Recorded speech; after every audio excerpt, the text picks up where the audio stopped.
Gusto niyo ba makita yung freezer ko? Aba, itong maliit na freezer na to, yan. Ayan, binili ko pa yan sa Denmark. Binili ko yan. Made in Denmark yan. Yan, ayan. Ito, bawat hugot mo, ayan.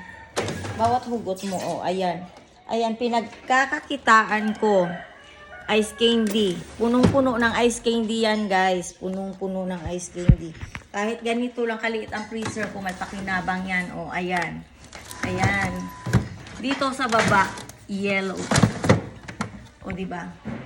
Kasi may bumibili ng yellow, may bumibili ng ice candy. Yung mga batang, alam mo na,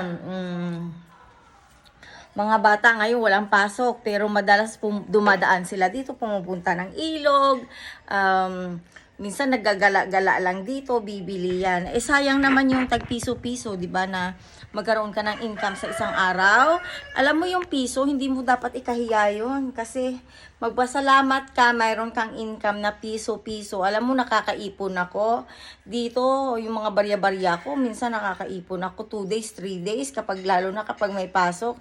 Mayroon ako 700, 900. O, saan ka pa? Kakahiya mo ba yung piso na pwede mong pagkakitaan? At least kaysa tutunganga ka, wala kang income. Nako, ako, yung piso-piso, hindi ko yan kinakahiya. Bakit? Hindi makukumpleto ang 10 mo kung wala kang piso. Kaya tingnan mo, nung nasa Maynila ako, ganyan din ang ginagawa ko, guys. Nagawa ako ng ice candy, ibibenta ko, tapos yung benta nun, ibibili ko ng mga paninda, paminsan-minsan, basta kung anong kailangan namin sa loob ng bahay, nakakatulong siya.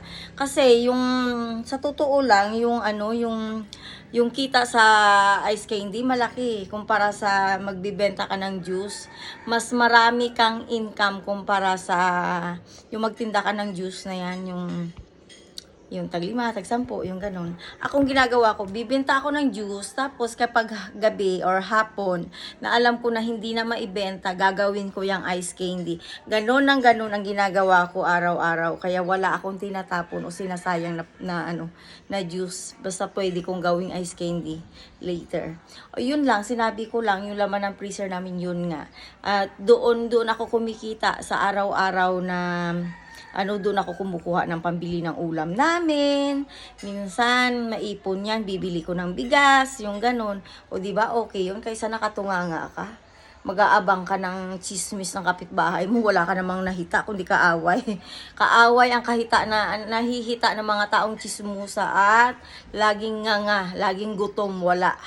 Kaya ako, ayaw kong pakialaman ang buhay ng kapitbahay namin.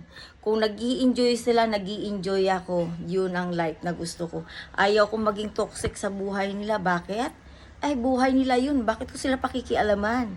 Kung saan sila masaya, doon sila masaya. At kung saan ako masaya, doon ako masaya. Walang siraan, walang basagan ng trip. O diba, kagaya kagabi, nagsing-along ako. Ewan ko, ano oras na ako natulog.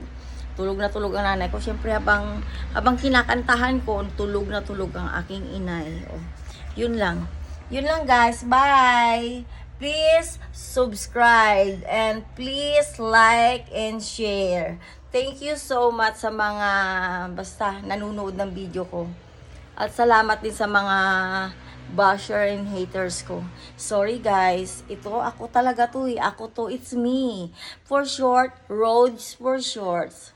Rohelia Elyang, it's me. Okay, bye. Mwah, mwah, mwah.